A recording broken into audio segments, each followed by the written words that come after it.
혼자 생활하는 노인분께서 생활이 어려워 주민센터를 찾으셨습니다. 처음에 본인이 대략 계산해보니 월 20만 원 정도 받을 수 있을 거라 생각하셨는데 복지사가 정확하게 소득 인정액을 산정해보니 실제로는 76만 원이 넘는 생계급여를 받을 수 있었습니다. 무려 3배 이상 차이 나는 금액이었죠. 왜 이런 차이가 발생했을까요? 단순히 소득이 없다고 해서 모두 같은 금액을 받는 것이 아니라는 사실 알고 계셨나요? 안녕하세요. 소소하지만 담백한 복지 이야기를 전해드리는 소담이입니다. 오늘은 많은 분들이 궁금해하시는 기초생활수급자 생계급여에 대해 알아보려고 합니다. 특히 혼자 생활하시는 어르신들, 소득이 조금이라도 있으신 분들이 정확히 얼마를 받을 수 있는지, 그리고 어떻게 계산되는지 상세히 알려드릴게요.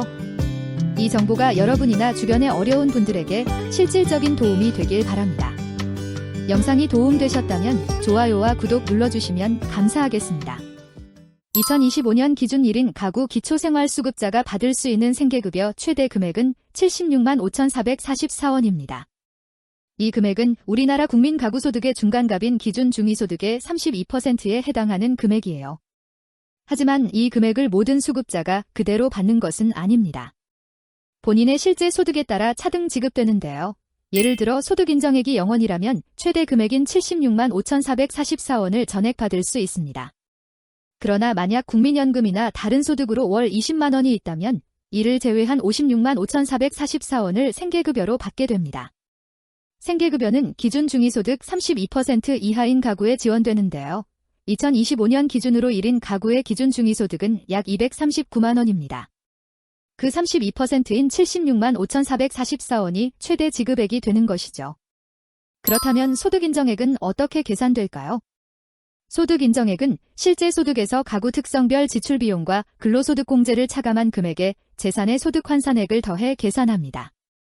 실제 소득이란 근로소득, 사업소득, 재산소득, 공적이전소득 등을 모두 포함하는 금액입니다. 여기서 중요한 점은 65세 이상 어르신들에게는 근로소득공제 혜택이 있다는 거예요. 근로소득 중 20만 원을 기본적으로 공제하고 나머지 금액에 대해서도 30%를 추가 공제받으실 수 있습니다. 예를 들어볼게요.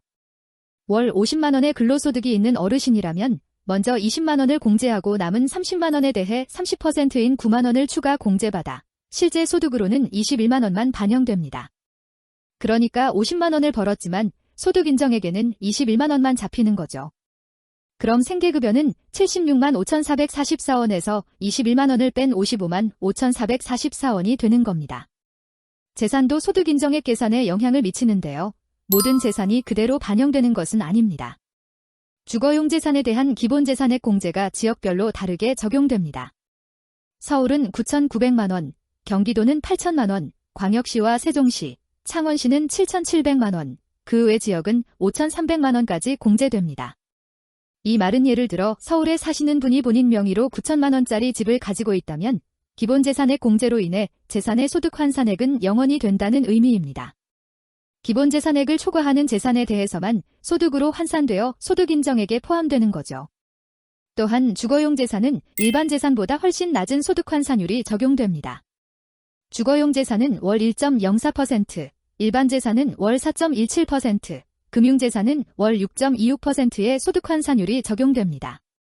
쉽게 말해 같은 금액이라도 주거용 재산이 소득인정액에 반영되는 비율이 가장 낮다는 뜻이에요. 실제 사례로 더 자세히 알아볼게요. 세종시에 사시는 어르신이 7,800만 원짜리 집을 가지고 있고 다른 소득은 없다고 가정해보겠습니다. 이 경우 주거용 재산 7,800만 원에서 세종시 기본재산액 7,700만 원을 공제하면 100만 원이 남습니다. 이 100만 원의 주거용 재산 소득 환산율 월 1.04%를 적용하면 월 1만 400원이 소득인정액으로 계산됩니다. 그러면 생계급여는 최대 지급액 76만 5,444원에서 1만 400원을 뺀 76만 4,044원이 지급되는 거죠. 반면에 이 어르신이 같은 가치의 금융재산을 갖고 있다면 어떻게 될까요? 7,700만 원을 넘는 100만 원의 금융재산 소득환산율 6.26%를 적용하면 월 6만 2,600원이 소득인정액으로 반영됩니다. 그럼 생계급여는 76만 5,444원에서 6만 2,600원을 뺀 70만 2,844원이 되겠죠. 주거용 재산과 금융재산의 차이로 월 약 6만 원의 급여 차이가 발생하는 겁니다. 앞서 말씀드린 근로소득공제를 좀 더 자세히 살펴볼까요? 65세 이상 어르신의 경우 근로소득 중 20만 원을 공제하고 나머지 금액에 대해서도 30%를 추가 공제받을 수 있다고 했는데요. 이 외에도 등록장애인이 장애인 직업재활사업에 참여해 얻은 소득은 20만 원 공제 후 나머지 금액의 50%를 추가 공제받을 수 있고 24세 이하 청소년 한부모는 60만 원 공제 후 나머지 금액의 30%를 추가 공제받을 수 있습니다. 29세 이하 청년이나 대학생은 40만 원 공제 후 30% 추가 공제 혜택이 있죠. 이런 공제 제도가 있다는 건 무엇을 의미할까요? 근로활동을 장려한다는 의미입니다. 일을 해서 소득이 생겨도 그 전액이 급여에서 깎이는 게 아니라 일부만 반영되니까 일을 할수록 전체적인 수입은 늘어나게 되는 거죠. 하지만 여기서 매우 중요한 주의사항이 있습니다. 이런 근로소득공제는 생계급여, 주거급여, 교육급여에만 적용되고 의료급여에는 적용되지 않습니다. 즉, 의료급여 자격을 판정할 때는 소득공제 없이 실제 소득 전액이 반영된다는 뜻이에요. 근로소득이 있어 생계급여는 받을 수 있어도 의료급여는 탈락할 수 있으니 이 점에 특히 주의하셔야 합니다. 많은 분들이 이 사실을 모르고 의료급여가 중단되어 당황하시는 경우가 있어요. 또 하나 알아두셔야 할 중요한 내용은 부양의무자 기준입니다. 과거에는 모든 급여에 부양의무자 기준이 적용되었지만 현재는 생계급여, 주거급여, 교육급여는 부양의무자 부양능력 판정 기준을 적용하지 않습니다. 다만 의료급여에는 여전히 부양의무자 기준이 적용됩니다. 하지만 부양의무자의 연소득이 1억 3천만 원 또는 일반 재산 12억 원을 초과하는 경우에는 생계급여 대상에서 제외됩니다. 이 점 참고하셔야 해요. 혹시 다른 질문이 있으시거나 본인의 구체적인 상황에 맞는 상담이 필요하시면 거주하시는 지역 주민센터를 방문하시면 좋습니다. 복지제도는 개인의 상황에 따라 달라질 수 있기 때문에 전문가와 상담을 통해 정확한 정보를 얻으시는 것이 중요합니다. 지금까지 기초생활수급자 생계급여에 대해 알아봤습니다. 정리해보자면 2025년 기준 1인 가구 최대 생계급여는 76만 5,444원이지만 실제 수령액은 소득 인정액에 따라 달라집니다.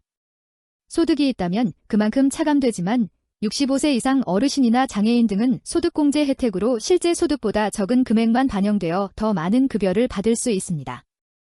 또한 재산도 기본재산액 공제와 종류별 소득 환산율 적용으로 실제 가치보다 낮게 반영될 수 있습니다.